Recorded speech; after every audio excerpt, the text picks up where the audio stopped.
मीरा समभाव समदृष्टि की पढ़ाई व गुढ़ाई करने के पीछे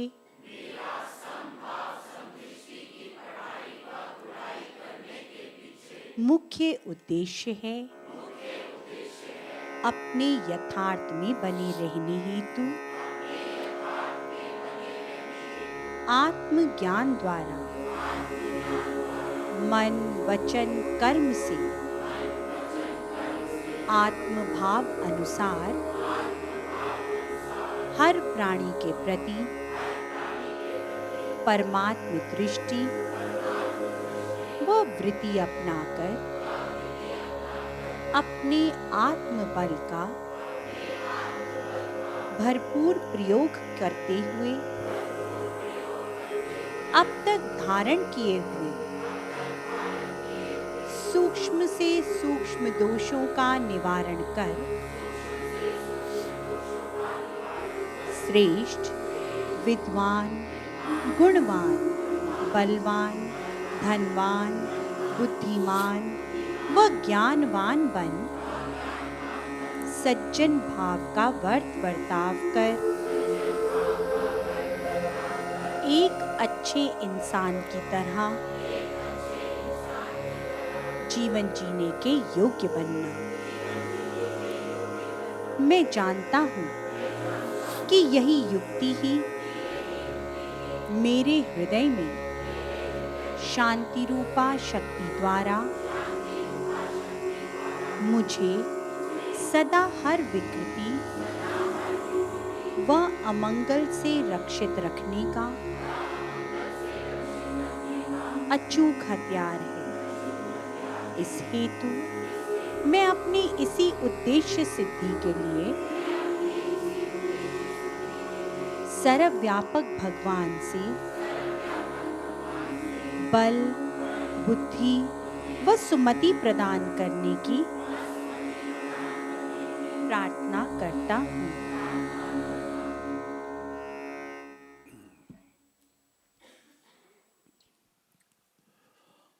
तो अब हम सम भाव पे हैं। सम संतोष, धैर्य, सच्चाई, धर्म, सम पे आ गए ना। तो 2 लेसन हो गए। अब ये सम पे तीसरा है। गत सप्ताह सजना हमने जाना कि संभाव हर परिस्थिति में अपने मन मस्तिष्क को संतुलित अवस्था में साधे रखने की शक्ति है। यह प्राणी का मूल या प्रधान गुण है जो उसमें सदा रहता है तथा प्राणी के प्रधान एवं समान प्रवृत्ति है। यह वह अवस्था है, यह सबसे उत्तम अवस्था है ना। यह वह अवस्था है जिसमें मनुष्य का किसी एक ओर झुकाव नहीं होता, यानी यह रूप, गुण, मान, मूल्य, महत्व आदि में अभिन्न यानी समान एवं अपरिवर्तित रहने का भाव है। यही यथार्थता एवं संपूर्णता का भाव है तथा मनुष्य की कभी ना छूटने वाली विशेषता है। तो ये मनुष्य का विशेष गुण है। अन्य शब्दों में हम इसे मनुष्य के निष्पक्ष, विरक्त तथा सद्गुण संपन्न होने की सर्वोत्तम स्थिति भी कह सकते हैं। क्या संभव सर्वोत्तम इंसान कहलाता है जो संभव नजरों में कर समदर्शिता अनुरूप व्यवहार करने के योग्य बनता है। इस तरह संभव शुद्ध चेतना का प्रादुर्भाव है। यहाँ ना प्रियता है, ना अप्रियता, ना अतीत का अनुभव है, ना भविष्य की चिंता। इसी में सारे उलझे रहते हैं ना। और सब उलझना बनाए रखते हैं, ना खुद अफुर रहते हैं, ना किसी को अफुर रहने देते हैं। अगर इस तरह का नजरिया अपना लें संभव, तो चाहूं और शांति हो। यहाँ ना प्रियता है, ना अप्रियता, ना अतीत का अनुभव है, ना भविष्य की चिंता। तो फिर है क्या? ये वर्तमान में अर्थात स्मृति, कल्पना तथा राग द्वेष से मुक्त क्षण में जीना है। वर्तमान में जीने का अर्थ है मन को विश्राम देना, अर्थात कर्म फल के भार से मुक्त हो, मानसिक तनाव से छुटकारा पाना। अगर अतीत और भविष्य से जुड़े रहते हैं तो मानसिक तनाव से छुटकारा प्राप्त नहीं होता, और तनाव के वातावरण से हम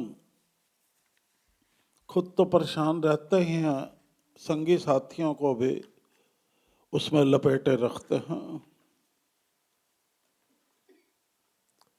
वर्तमान में जीने का अर्थ है मन को विश्राम देना, अर्थात कर्म फल के भार से मुक्त हो, मानसिक तनाव से छुटकारा पाना। इस प्रकार ये वीतरागता के क्षण में जीना है, जहाँ समता ही प्रतिष्ठित होती है, दूसरा कोई नहीं होता। इसी के साथ हमने ये भी जाना कि समदृष्टि सबको सम या समान दृष्टि से देखने की अवस्था है। क्या कहा हमने? सबको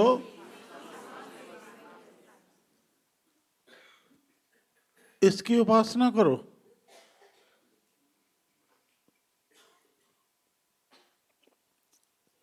ये उपासना ना छूटे, अगर छूटती है तो फिर तो निरर्थक जीवन जीते हो, कोई अर्थ ही नहीं है जीवन का।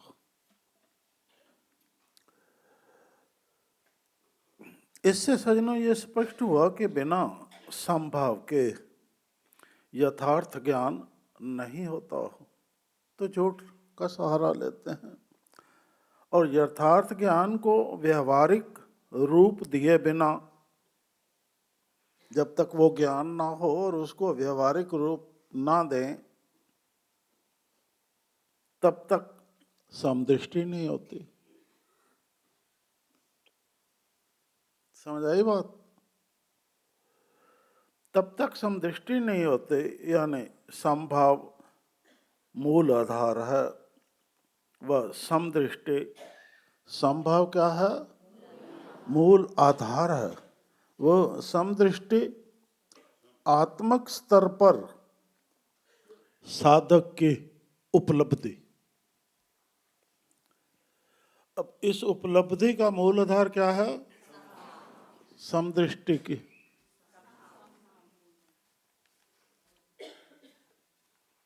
तो हम ख्याल को मूल आधार से क्यों नहीं जोड़ते?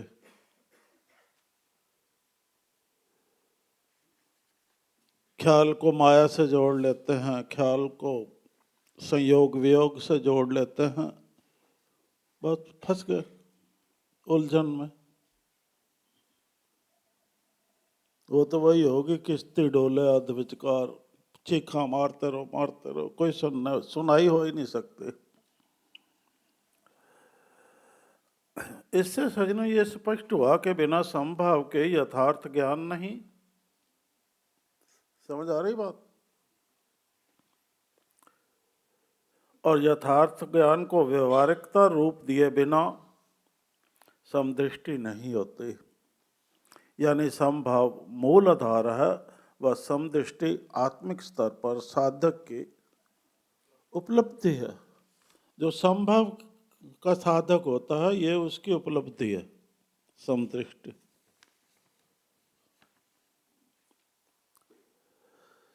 याद रखो, जो व्यक्ति इन समस्त नश्वर पदार्थों में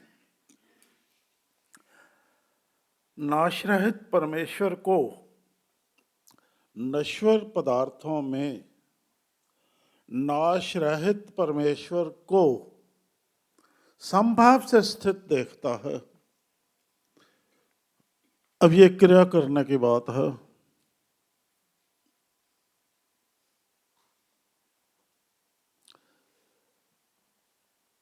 जो व्यक्ति इन समस्त नश्वर पदार्थों में, ये शरीर भी नश्वर पदार्थ था ना, नाश रहित परमेश्वर को, क्या कहा हमने, संभाव से स्थित देखता है। किसमें किसको स्थित देखता है? हाँ, बस इतना सी क्रिया करनी है। क्या करना?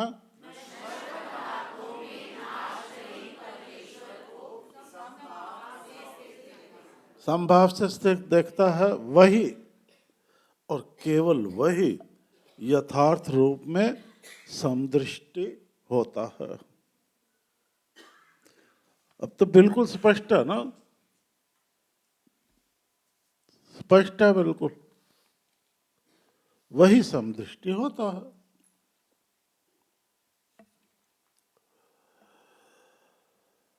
इस प्रकार समभाव अपनाकर समदृष्टि हो जाने वाला,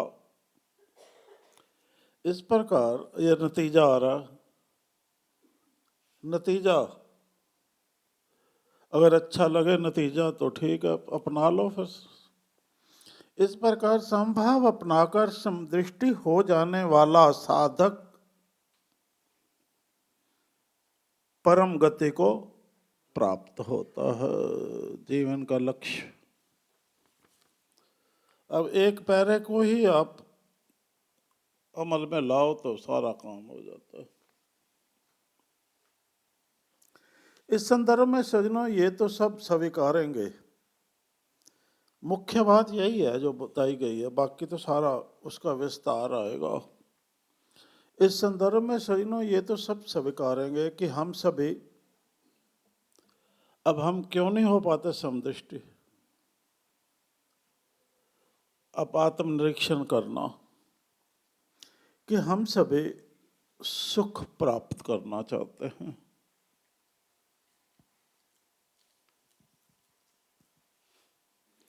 हमारे साथ बने रहते हैं तब भी सुख ही प्राप्त करने के लिए बनते हैं साथ,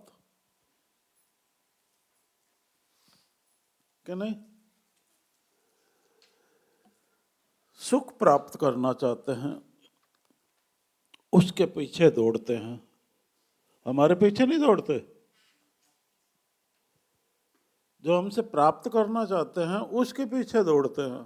अगर जहां हम वो चीज ना दें, मिसाल दे रहे हैं, वहीं तनाव,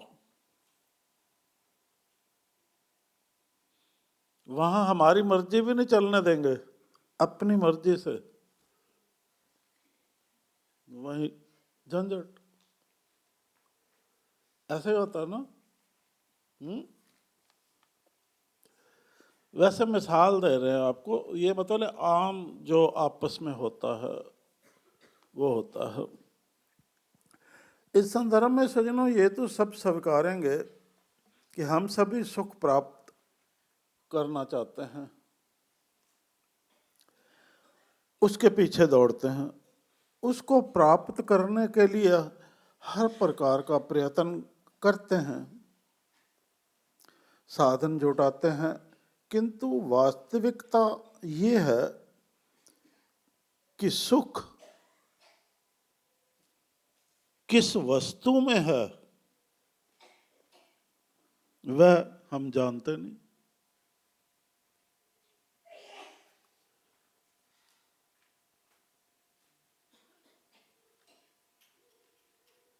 अब पैसे वाला है, हम उसके पीछे दौड़ते हैं। अब उसमें सुख है कि नहीं है, उस इंसान में। वो खुद भी सुख का सांस लेता कि नहीं लेता पता ही नहीं है। तो वो सुख कहाँ से दे देगा? दे देगा? सुख प्राप्त करना चाहते हैं, ये हमें तो ठीक लग रहा है, हम कर रहे हैं आत्मनिरीक्षण। उसके पीछे दौड़ते हैं, उसको प्राप्त करने के लिए हर प्रकार का प्रयत्न करते हैं, लल्लो पत्ता लगाते हैं, लड़ाई झगड़ा करते हैं, गाली गलौच भी कर जाते हैं, कई कुछ कर जाते हैं ना, तो किसी तरह से मिल जाए, गुस्सा खा के ही दे दे कोई बात नहीं, होता है ना। तो उकसाते हैं, फिर खा गुस्सा और दे, मजबूर हो के क्या करेगा, अच्छा ठीक है जी यही तो कहेगा ना। तो वो प्रयत्न होता है,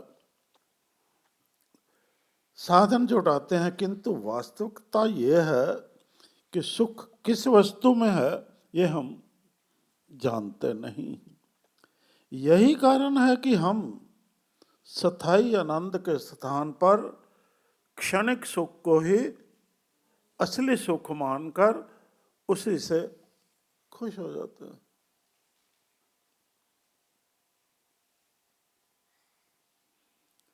और उसी के चंगुल में फंस जाते हैं।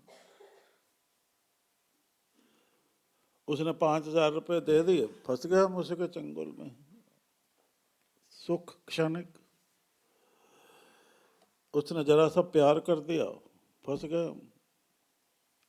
जरा सा गुणगान गा दिया, फंस गए उसके चंगुल में।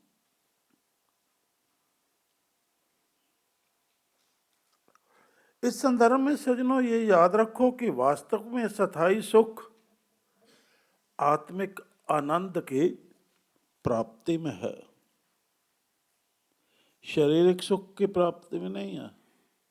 आत्मिक आनंद के प्राप्ति में है, जो मात्र आत्मिक ज्ञान द्वारा युवावस्था की भक्ति यानी संभव समदृष्टि की युक्ति को अपनाने व सज्जन भाव को वर्तवर्ता में लाने से ही प्राप्त हो सकता है। अब समझ आया महत्व क्लास का। इस चिरस्थायी सुख की प्राप्ति की खातर सज्जनों समतवमय ब्रह्म या ईश्वर जो सब में एक रस निहित है उसका बोध करो, क्योंकि यथार्थ बोध ही ज्ञान और दर्शन की सार्थकता है। ज्ञान भी हो जाएगा, दर्शन भी हो जाएगा, दोनों चीजें हो गई। इसी से हृदय निहित संभव उजागर होता है, यानी भक्ति का सच्चा स्वरूप, ये है भक्ति का सच्चा स्वरूप प्रकट होता है और सहज ही प्रत्येक प्राणी के प्रति आत्मवत दृष्टि यानी समदृष्टि हो जाती है। इसलिए हम कह सकते हैं कि संभव समदृष्टि की युक्ति अनुसार जीवन यापन करने से एकता और एक अवस्था बनी रह सकती है। आओ अब जानते हैं कि सत्वस्तु के कुदरती ग्रंथ में विदित यह संभव समदृष्टि की युक्ति क्या है। ठीक है, अब ध्यान से सुनना। संभाव समदृष्टि की युक्ति क्या है? यह युवा अवस्था की भक्ति है। इसे ही समस्त ग्रंथों में जीवन लक्ष्य अर्थात मुक्ति को प्राप्त करने की सबसे उत्तम व एकमात्र भक्ति माना गया है। यह भक्ति आज के युग में प्रचलित भक्ति के विभिन्न प्रकारों में से सबसे श्रेष्ठ एवं सुगम युक्ति की द्योतक है। संभाव एवं समदृष्टि दोनों शब्द किसकी मूल प्रकृति को प्रदर्शित करते हैं? आध्यात्मिक दृष्टिकोण से समभाव एवं समदृष्टि दोनों शब्द ईश्वर की मूल प्रकृति को प्रदर्शित करते हैं। समभाव समदृष्टि यह भाव अथवा गुण कैसे व्यक्तियों के लक्षण हैं? यह भाव अथवा गुण अत्यंत श्रेष्ठ, विशिष्ट एवं परम आदरणीय महान व्यक्तियों के लक्षण हैं। समभाव समदृष्टि की युक्ति किस किस साधन मानी जाती है? यह युक्ति समृद्धि, समता एवं शांति की साधन मानी जाती है। समभाव समदृष्टि की युक्ति की विलक्षणता का प्रमुख बिंदु क्या है? यह मात्र व्यक्तिगत स्तर तक सीमित ना होकर ईश्वर की सर्वज्ञता, सर्वव्यापकता व सर्वशक्तिमानता को अभिव्यक्त करती है। यह निर्विवाद है, अर्थात हर प्रकार के तर्क, वितर्क, कुतर्क से रहित है। समभाव समदृष्टि की युक्ति को धारण करने की आवश्यकता क्यों है? अपनी मूल प्रकृति अर्थात असलियत से विमुख हो काम, क्रोध, लोभ, मोह, अहंकार जैसे विकारों यानी बुरे भाव स्वभावों में फंसी मानव जाति को शारीरिक, मानसिक एवं आध्यात्मिक पतन अवस्था से उबार आदि नैतिक मूल्यों की स्थापना करने हेतु व्यक्तिगत स्तर पर पुनः समभाव समदृष्टि के सबक का अनुशीलन करने की आवश्यकता है। समभाव समदृष्टि की युक्ति का पुनः अनुशीलन करने की आवश्यकता है। यहाँ पुनः शब्द से क्या तात्पर्य है? क्या पहले भी कभी इस भाव को अपनाया जा चुका है? यदि हाँ, तो कब? समभाव समदृष्टि हमारी आदिकालीन सभ्यता की श्रेष्ठता व उसकी महानता की परिचायक रही है।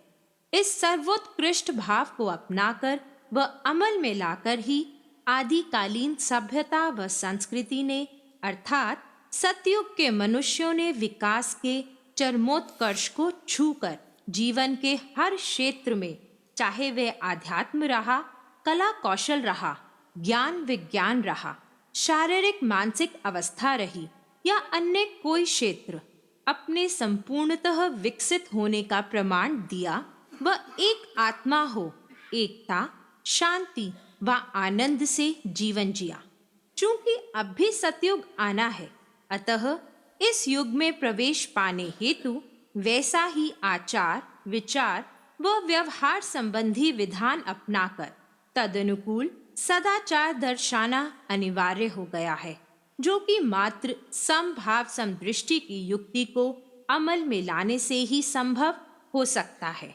इसलिए समभाव समदृष्टि को पुनः अपनाने का आवाहन किया जा रहा है। सतयुग के अतिरिक्त विभिन्न युगों में समभाव समदृष्टि की महानता कैसे परिलक्षित होती है? इस संदर्भ में विभिन्न युगों में श्रद्धेय युग पुरुषों के जीवन चरित्र पर यदि हम एक विहंगम दृष्टि डालें तो हमें ज्ञात होगा कि इस युक्ति को अमल में लाने के कारण ही अर्थात जीवन की प्रत्येक कठिन व विषम परिस्थिति में अपने मन मस्तिष्क को सम अवस्था में साधे रखने का पराक्रम दिखाने के कारण ही युग पुरुष दुख सुख व शोक हर्ष में संतुष्ट व धीर बने रहे, आजीवन स्थिरता से सच्चाई, धर्म व परोपकारिता के मार्ग पर अग्रसर हो पाए और कुल संसार के प्रति सज्जन भाव दृढ़ता से निभा पाए। निसंदेह इस युक्ति ने ही उन निष्कामियों को सत्य निष्ठा से वज्र अवस्था में बने रहे धर्म की रक्षा हेतु सब कुछ त्यागने का बल दिया और वे निर्भय होकर पराक्रमी होने का साहस दिखा पाए। समभाव एवं समदृष्टि की युक्ति के अनुशीलन से किस सत्य का बोध होता है और यह ज्ञान मानव को क्या बना देता है? समभाव एवं समदृष्टि की युक्ति के अनुशीलन से ईश्वर व अपनी नित्यता यानी उत्पत्ति और विनाश रहित होने का व संसार की अनित्यता व अस्थिरता का बोध होता है और यह ज्ञान उसे असीम, धनाढ्य, तथा सबसे ज्ञानी व सज्जन पुरुष बना देता है। समभाव एवं समदृष्टि का ज्ञान किस प्रकार मानव को उसके शाश्वत निज के सर्वत्र होने का आभास सरलता से करा देता है। समभाव एवं समदृष्टि का ज्ञान प्राप्त करने से व्यक्ति को अपने शाश्वत निज के श्रवण की यानी सुनने की बुद्धिमता प्राप्त होती है। परिणाम स्वरूप ईश्वरीय आदेश या आज्ञा के प्रति वचनबद्धता के बल की प्राप्ति होती है और वह वास्तविक निज के गुणों को प्रचारित करता है। इस प्रकार वह स्वयं को इस अनुभव के प्रत्यक्ष ज्ञान एवं इस ब्रह्मांड में सभी में समता के प्रति समर्पित कर देता है, जिससे निज के पूर्ण ज्ञान को पा लेता है। समभाव समदृष्टि के अभ्यास में स्वयं को स्थिर कर लेने से सज्जन का मन मस्तिष्क बिना किसी तकलीफ व कठिन परिश्रम के अनंत ज्ञान के स्तर तक पहुंच जाता है, अर्थात वह उस दिव्य अवस्था को पा लेता है जहां पहुंचकर उसे भूत, वर्तमान व भविष्य का परिज्ञान सहज ही हो जाता है, अर्थात वह दिव्य प्रकाश को धारण कर लेता है। इस प्रकार इस प्रक्रिया द्वारा वह सज्जन पूर्णतया प्रकाशमान हो जाता है। फिर यह प्रकाशित व्यक्ति ईश्वर की आधारभूत प्रकृति से सूक्ष्मता से परिचित हो जान जाता है कि उसका शाश्वत निज सब जगह प्रत्यक्ष है। समभाव एवं समदृष्टि के अनुशीलन अर्थात अभ्यास से व्यक्ति किस अवस्था को पा लेता है? इसके निरंतर अभ्यास से सज्जन उस असीम, अलौकिक, आनंदमय अवस्था को पा लेता है जहां उसे इस वास्तविकता का ज्ञान होता है कि ना जन्म है, ना मरण, ना रोग है, ना शोक, ना खुशी है, ना गमी, ना गरीबी है, ना अमीरी। अन्य शब्दों में वह उस अवस्था को पा लेता है जहां उसे इस सत्य की जानकारी हो जाती है कि वह ही सर्वशक्तिमान, सर्वव्यापक व सर्वज्ञ है। समभाव समदृष्टि की युक्ति की प्रवानगी एक सामान्य इंसान को भी महान बना देती है। कैसे? सत्य धारणा द्वारा यह एक सामान्य इंसान को संतोषी व धीर बना सात्विकता से मर्यादित जीवन जीने के लिए प्रेरित करती है और इस प्रकार निष्कामता द्वारा परोपकारी वृत्ति प्रवृत्ति में ढाल सत्य निष्ठा से मानव धर्म का निर्वाह कर संपूर्ण मानव जाति के समक्ष मानव का आदर्श रूप रखने में सक्षम बनाती है। यदि गौर से देखा जाए तो यही आदर्श वास्तव में मानव होने की वास्तविक पहचान होती है, जिसकी यश कीर्ति का गुणगान पूर्ण श्रद्धा और विश्वास से युग युगांतरों तक गाया जाता है। इस प्रकार इस युक्ति की प्रवानगी द्वारा एक सामान्य इंसान की हस्ती भी महान बन जाती है। तो क्या हम महान बनना चाहते हैं? तो आओ महान बनने के लिए अब संभाव समदृष्टि के विषय में आगे समझते हैं।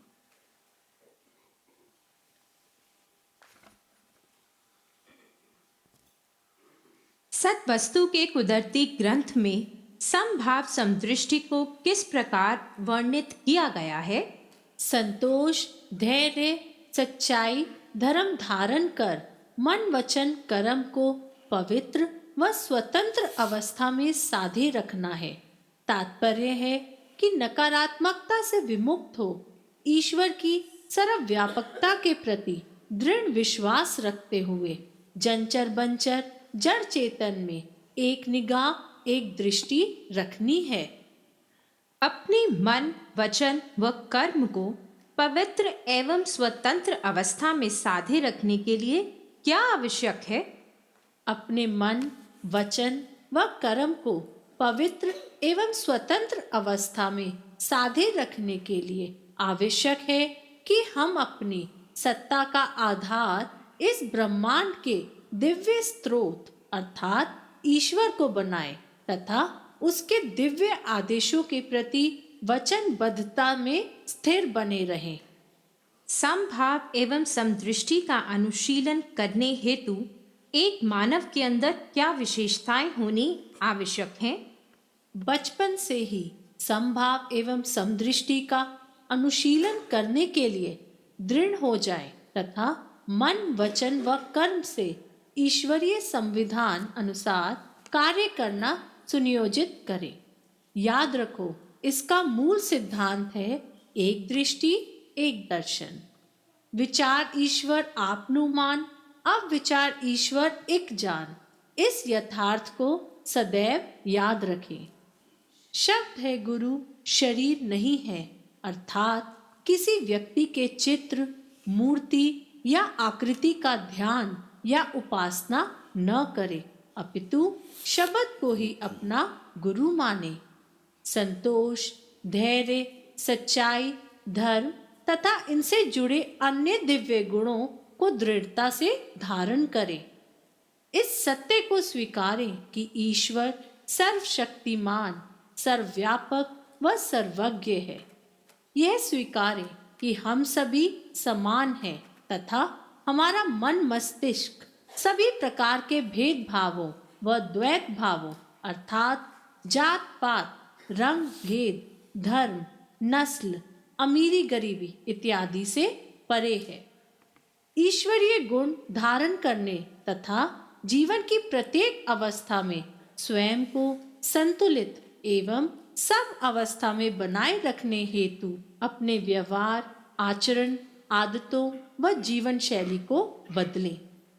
समभाव समदृष्टि की युक्ति का अनुशीलन करने में प्रवीण सज्जन किस प्रकार इस संसार में विचरते हुए भी इससे निर्लेप व स्वतंत्र रहे शांति पूर्वक जीवन यापन कर पाता है?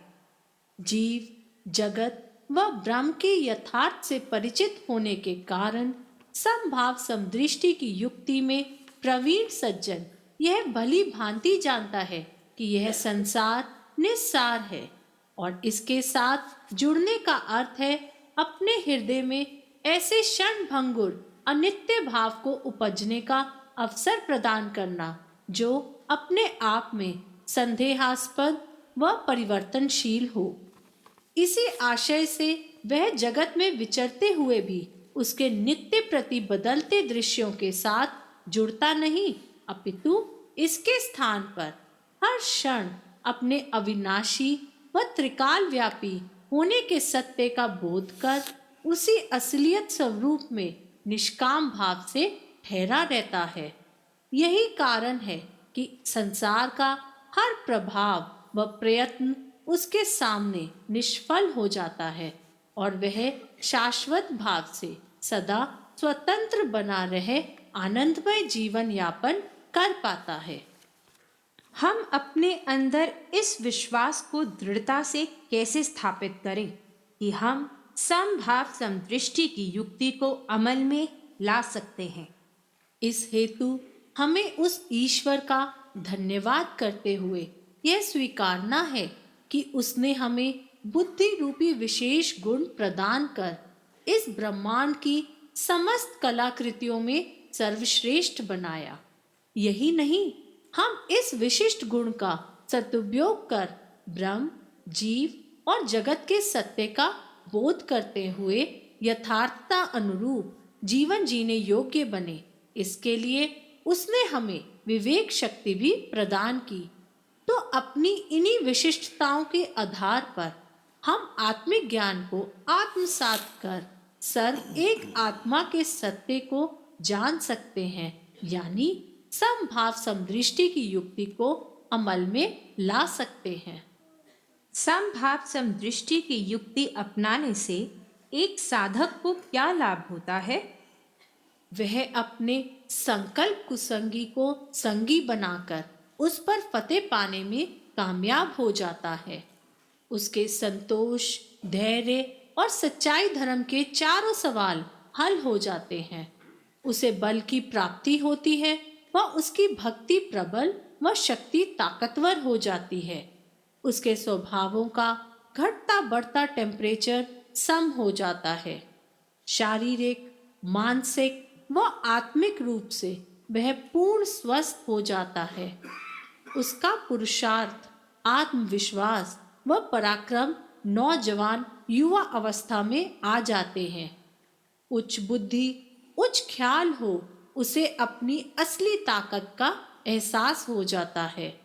फलतः मौत का भय समाप्त हो जाता है और वह मृतलोक पर फतेह पा जाता है।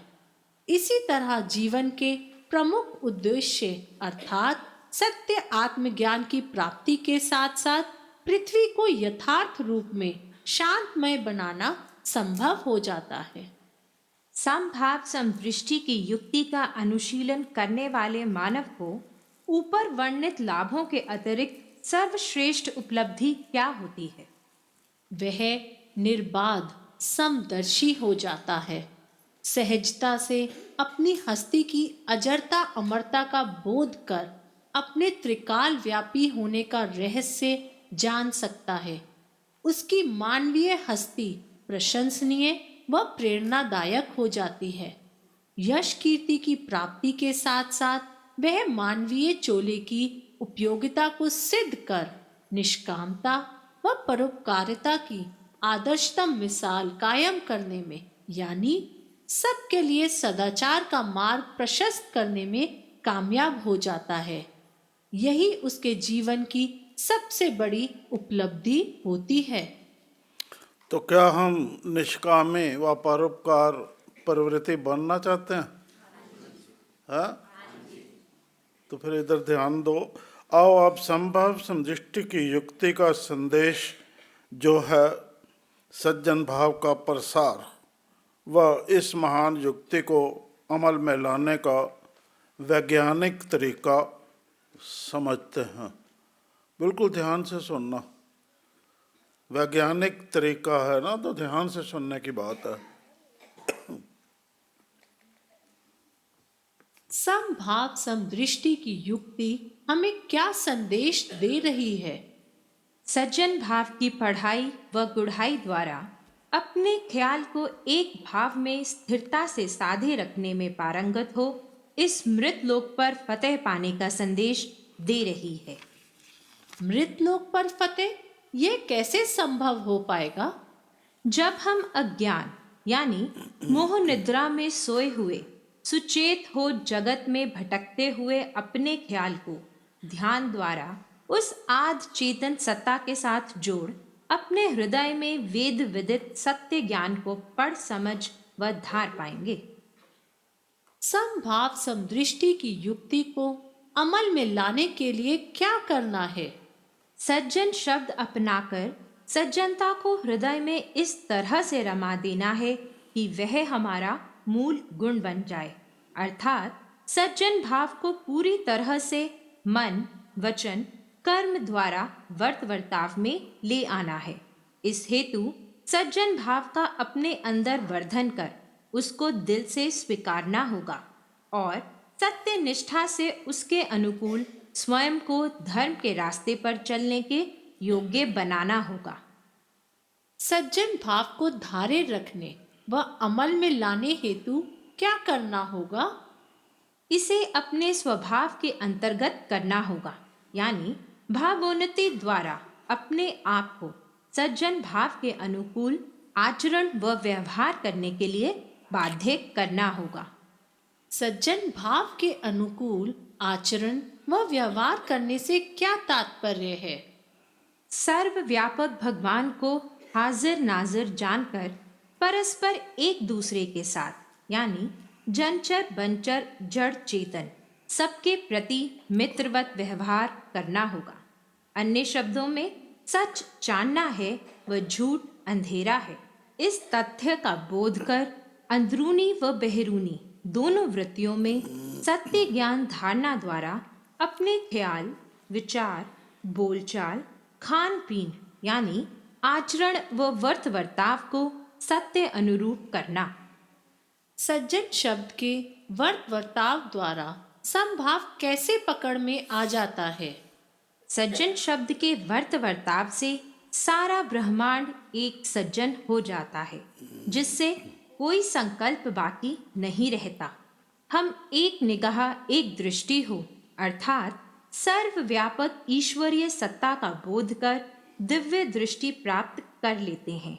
इस प्रकार सब भिन्न भेद समाप्त हो जाते हैं और हम एक आत्मा होकर आत्मा में जो है परमात्मा, उसकी पहचान कर लेते हैं। इस प्रकार समभाव मजबूती से पकड़ में आ जाता है। समभाव समदृष्टि की युक्ति को अमल में लाने का वैज्ञानिक तरीका क्या है? समभाव नजरों में कर सज्जन वृत्ति फड़ियो, सज्जन भाव नजरों में करके सज्जनों, सज्जन भाव प्रकृति में ले आइयो। अर्थात सर्वप्रथम मैं ब्रह्म हूँ और यह सारा ब्रह्मांड मेरी ही व्याप्त ब्रह्म सत्ता से क्रियाशील है का सत्य अपने मन, वचन, कर्म में उतार कर समभाव नजरों में कर लेना है। ऐसा होते ही अनायास शुभारंभ होगा हमारी हृदयगत वृत्तियों के सज्जनता अनुरूप ढलने का। तदुपरांत सज्जन वृत्ति को इस प्रकार अपने आचार, विचार व व्यवहार में संचरित कर अपने स्वभाव के अंतर्गत कर लेना है कि वह फिर कभी न छूट सके। इस कौशल द्वारा हमारा दृष्टिकोण सज्जन भाव अनुरूप ढल हमारे मूल गुण का रूप ले लेगा, यानी हमारी प्रकृति में ढल जाएगा। इस प्रकार हमारे लिए समदृष्टि होना यानी एक आत्मा होकर सबको एक सा समझना या देखना सहज हो जाएगा और हम सर्व वही ब्रह्म ही ब्रह्म है, फिर ब्रह्म विशेष भी है, निर्लेप भी है और रूप रंग रेखा से बाहर है, इस सत्य को जान जाएंगे।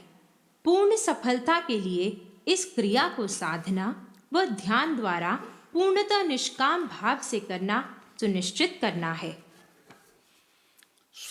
पूरी सफलता के लिए ये वैज्ञानिक क्रिया किस भाव से करनी है?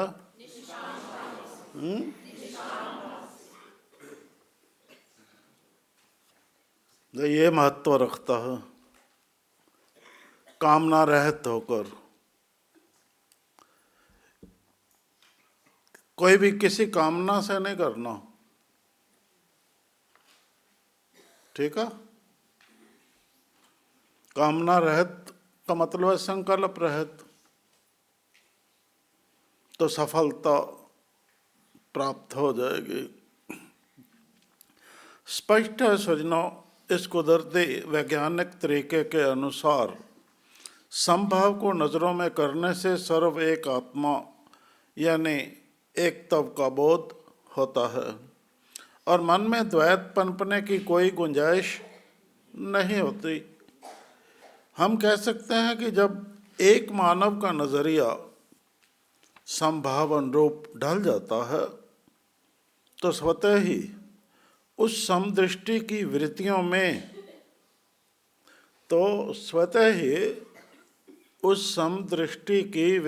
में सज्जन भाव का उद्भव हो जाता है। समझ आई बात? फिर उस मानव के लिए सज्जन भाव रूपी गुण नजरों में कर उसके अनुकूल प्रवृत्ति अपनाना अर्थात उसे अपने आचार व्यवहार में लाना सहज हो जाता है। संभाव तो आधार रहा ना, अब क्या हुआ? सज्जन भाव आ गया, व्यवहार में लाना है ना, समभाव को व्यवहार में लाना है। अब नजरों में क्या आ गया? सज्जन भाव आ गया। फिर उस मानव के लिए सज्जन भाव रूपी गुण नजरों में कर उसके अनुकूल प्रवृत्ति अपनाना अर्थात उसे अपने आचार व्यवहार में लाना सहज हो जाता है। याद रखो, जो भी युक्ति को प्रमाणकार व्यवहार में ले आता है उसका मन संभव में स्थित हो जाता है। तो ये पूरा सर्कल चल रहा है ऐसे। यहाँ संभव ये समदृष्टि का व्यवहार चला और मन से चला, और वो मन कहाँ स्थित हो गया? संभव में स्थित हो गया। तो अपने आप में ये सर्कल पूरा हो गया। ऐसा चलता, समझ आए ना बात? वह चलता रहता चलता रहता चलता रहता। अफोर अवस्था हो गई और विश्राम शांत अवस्था। स्थित हो जाता है संभाव में मन, और उस जितेंद्रिय को परमात्मा में स्थित माना जाता है। जो इस अवस्था को प्राप्त करता है वो उसका मन परमात्मा में स्थित हो गया। इस प्रकार वह इस शाश्वत अवस्था में स्थित बने रह संपूर्ण संसार पर विजय प्राप्त कर लेता है।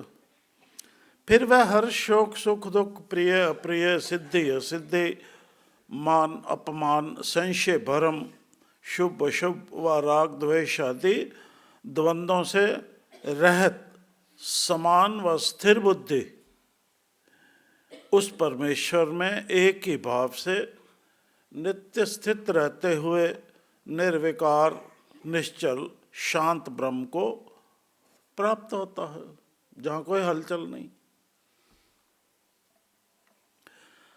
अंत में सज्जनों, हम तो यही कहेंगे कि अगर जीवन लक्ष्य प्राप्त करना चाहते हो तो मानवीय मूल्यों के मूल आधार इस समभाव को समझो, और इस हेतु सबसे सरल व प्रभावी संभाव समदृष्टि की युक्ति के अनुशीलन को दिनचर्या का अभिन्न अंग बनाओ। मतपूर्वों की परिस्थितियाँ कभी समान नहीं होंगी, होंगी ही नहीं। ये तो सदैव बदलती रहेंगी, उनमें मत फंसो। कभी निराशा होगी तो कभी प्रसन्नता। जीवन चलता रहेगा ऐसे ही। कभी निराशा होगी तो कभी प्रसन्नता, कभी सुख होगा तो कभी दुख। एक से आसक्ति पनपेगी तो दूसरे से विरक्ति होगी। एक से आसक्ति पनपी तो दूसरे से विरक्ति हो गई। दो ही भाव चल रहा है ना। आसक्ति आसानी से पीछा नहीं छोड़ेगी, ये याद रखो। मोह जिसको कहते हैं,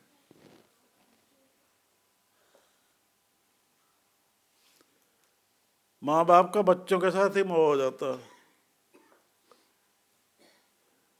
बच्चों का माँ बाप के साथ मोह हो जाता है। तो आसक्ति आसानी से पीछा नहीं छोड़ेगी। आप स्वतंत्र बुद्धि नहीं जीवन जी सकते। ये बहुत सूक्ष्मता समझने की बात है और अमल में लाने की, ताकतवर होकर। क्या होगा? दोबारा बोल रहे हैं, कभी निराशा होगी। क्या बोलो? कभी निराशा होगी। तो कभी प्रसन्नता। बोलो, कभी सुख होगा, कभी दुख होगा। ये सच नहीं है जीवन का। एक से आसक्ति पनपेगी तो दूसरे से विरक्ति। अब एक से जुड़ गए तो दूसरे की क्या परवाह है फिर? आपका ख्याल तो वहां जुड़ा पड़ा है। अब दूसरे से तो ऐसे ही आप निभा रहे हो रिश्ता। वो रिश्ता सही मायने में रिश्ता नहीं है, दिखावा है। आसक्ति आसानी से पीछा नहीं छोड़ेगी, और विरक्ति हम चाहते नहीं। ये बात है। अब माँ बाप के प्रति, बच्चों के प्रति आसक्ति पीछा तो नहीं छोड़ेगी, और उनसे विरक्ति हम चाहते नहीं। ये बहुत गंभीर सवाल है। क्या कहा हमने? आसक्ति पीछा नहीं छोड़ेगी, और विरक्ति, तो काम कैसे बनेगा? अब बच्चा गुमराह हो रहा है तो आसक्ति पीछा नहीं छोड़ रही उसे साथ बने रखने का, क्योंकि विरक्ति हम चाहते नहीं। और जहां विरक्ति नहीं चाहते तो वहां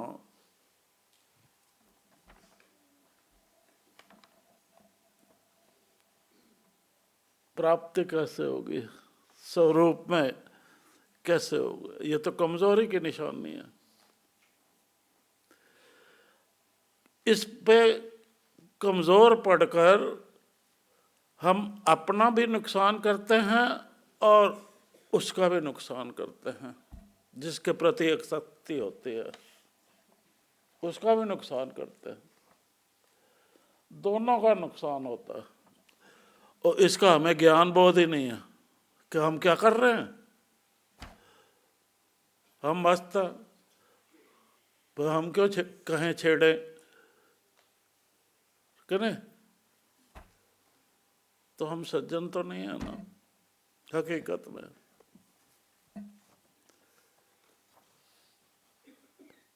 हम परिवारजनों की नजरों में अच्छे बन रहे हैं, दिखावा भय, पर सज्जन नहीं बन रहे हम। आसक्ति क्या होता? छूटती नहीं, और विरक्ति हम, ये बहुत बड़ी भूल है। ये मस्ती धोखा दे जाती है और अंत नतीजा बहुत बुरा निकलता है।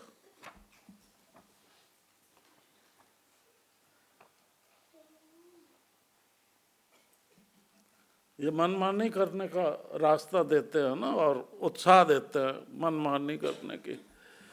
चाहे वो खड्डे में ही गिर रहा, मनमानी रास्ते पर चलता जाओ, और जब गिर कर चोट खाता है फिर हम तड़फते हैं।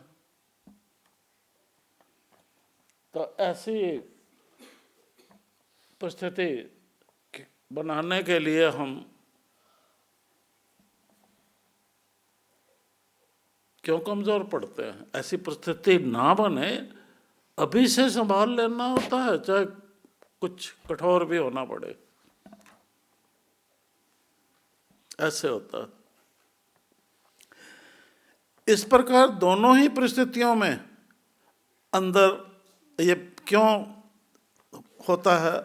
अब इन दोनों ही परिस्थितियों में आसक्ति में बने रहने और विरक्ति ना चाहने में, दोनों परिस्थितियों में अंदर कामनाओं का भाव उत्पन्न होगा। यह अपने आप में कामना है। कामनाओं का भाव उत्पन्न होगा जिससे जीवन में द्वंद्व व अशांति उत्पन्न होगी। अरे हम परिवार में हैं पर अंदर से हम अशांत हैं, बाहर से इकट्ठे चल रहे हैं।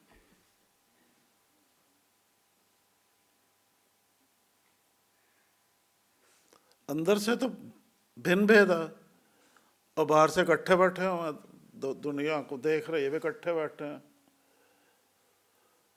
कितना बड़ा धोखा खा रहे हैं ना धोखा। इस द्वंद्वात्मक स्थिति से बचने का सज्जनों एक ही उपाय है, युवावस्था की भक्ति यानी समभाव समदृष्टि की युक्ति को परवान करना। इस युक्ति की परवानगी द्वारा जीवन का प्रत्येक कार्य अकर्ता व निष्काम भाव से करते हुए सम बने रह सकोगे। इस तरह मन में बेकार ही में उठने वाले संकल्पों विकल्पों से मुक्ति मिलेगी और आत्म स्वरूप में लीन मन चित परम शांति का अनुभव करेगा। याद रखो, यही शांति की शक्ति है, यही शांति की शक्ति है। इस तरह सज्जनों, यही लक्षण है सत्वस्तु का। जहां यह हो गया सत्वस्तु, प्रकट हो गई अंदर। संभव समदृष्टि की युक्ति की इसी महत्ता को समझते हुए तो सूरत सत्वस्तु के वाली श्री साजन जी के आगे नतमस्तक होकर प्रार्थना करती है। और क्या प्रार्थना करती है, जरा खड़े होकर करो।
समदृष्टि की युक्ति के संदर्भ में इससे आगे बातचीत आगामी सप्ताह होगी।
समभाव समदृष्टि की युक्ति द्वारा सज्जन भाव अमल में लाने हेतु इस शांति शक्ति के प्रतीक के आगे शीश अर्पण करो जी, शीश अर्पण करो जी, शीश अर्पण करो जी।